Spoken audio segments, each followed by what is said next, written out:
నమస్తే. EAMCET second round seat allotment అనేది high court order వలన లేట్ అవుతుంది అని వెబ్‌సైట్‌లో కనిపిస్తుంది. దీనికి ఏంటంటే మెయిన్ రీజన్ చెప్పుకోవడానికి ఒకటుంది. ఏంటంటే లోకల్, నాన్ లోకల్ ఇష్యూ. సాధారణంగా లోకల్ అనేవాళ్ళు 4థ్ క్లాస్ నుంచి 10థ్ క్లాస్ వరకు వాళ్ళు ఎక్కడైతే చదివి ఉంటారో ఆ రాష్ట్రం అనేది వాళ్ళకి లోకల్ అవుద్ది. ఇంటర్మీడియేట్ పై రాష్ట్రాల్లో చదివినా కూడా వాళ్ళు 4థ్ నుంచి 10థ్ అనేది క్రైటీరియా. ఈ పాయింట్‌ని బేస్ చేసుకొని బహుశా వెళ్ళుంటారు. దానికి హైకోర్టు బహుశా ఆ మ్యాటర్‌ని పరిశీలించడానికి కొద్ది రోజులు దీన్ని వాయిదా వేయమని చెప్పుండొచ్చు. తర్వాత ఇంకొక ఇష్యూ ఏంటంటే రిజర్వేషన్స్ అనేవి ఆంధ్రజ్యోతి పేపర్‌లో వచ్చింది ఆ మ్యాటర్.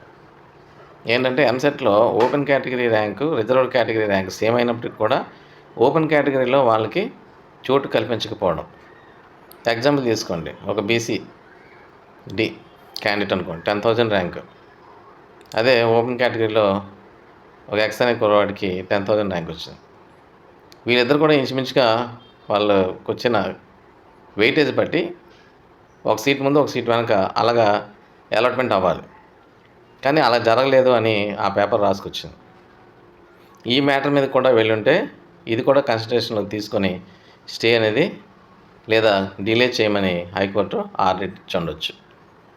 కోర్టులో కేసు అది ఉంది కాబట్టి దాని మీద మనం ఎటువంటి వ్యాఖ్యలు చేయలేము. కాబట్టి కోర్టు ఫర్దర్‌గా ఇచ్చే ఆర్డర్‌ని ఫాలో అవ్వడమే గవర్నమెంట్ ప్రజల తాలూకు కర్తవ్యం కాబట్టి ఫర్దర్ ఆర్డర్ వచ్చేటంత వరకు కూడా మనం ఖచ్చితంగా వెయిట్ చేయాలి. ఇంతలోనే ప్యానిక్ అయిపోవాల్సిన పని ఏమీ లేదు. ఒకవేళ కొత్తగా మళ్ళీ ఆప్షన్స్ పెట్టమంటే ఆప్షన్స్ పెట్టాల్సి ఉంటుంది.